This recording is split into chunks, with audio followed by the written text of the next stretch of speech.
as to what Oklahoma did a couple of years ago with they had that belldozer package. Yeah, except I guess that's probably a good comparison to that. That's probably hitting it right on.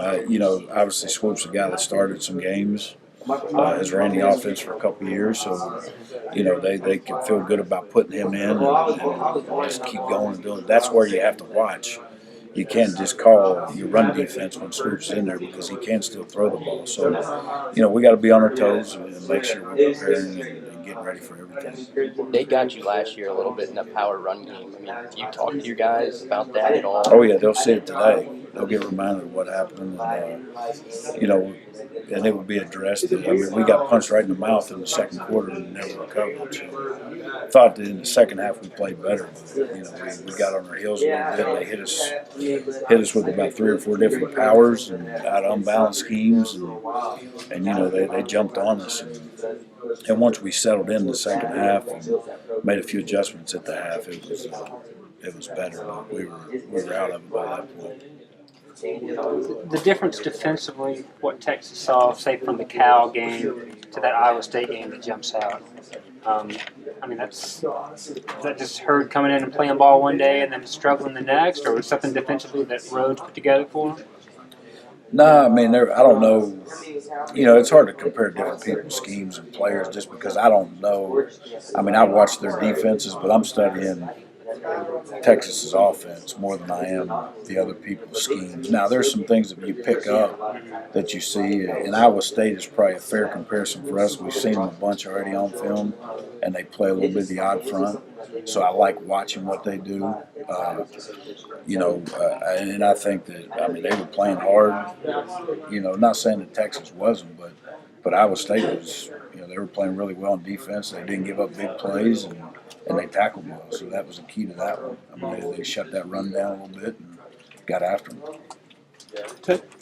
Texas changed play callers after a few games. Did you see a lot? And I don't know if you watched the first few games. Do you see a lot of difference, or is it still the same thing? Still the same.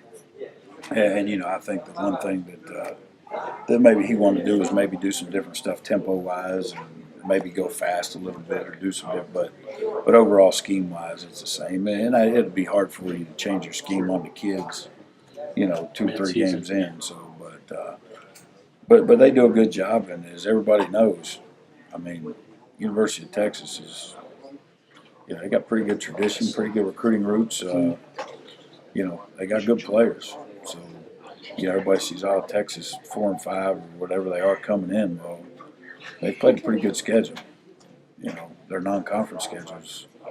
Cal and Notre Dame are both ranked, or were at one point. So,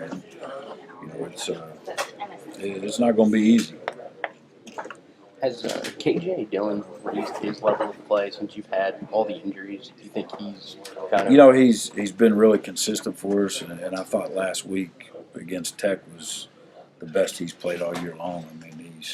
We challenged him, and he stepped up, and we've said it a bunch already, but he shut down Grant, and that was key for us. Have you needed a performance like that out of somebody since Carl and... Even you've had all the different guys in and out. Oh, yeah. Yeah, we needed somebody, and that was our whole message to start. Look, guys, we can't bring Carl back. Here's what's going to help our football team. Somebody needs to step up and make that play, and everybody's got to elevate their game just a little bit to replace what he's doing, what Carl was doing. So, and I think for the most part, Drayvon's playing well right now. KJ's playing well. There just hasn't been any consistency with guys that have always that stay in there and play games. We got guys banged up. We're moving guys around.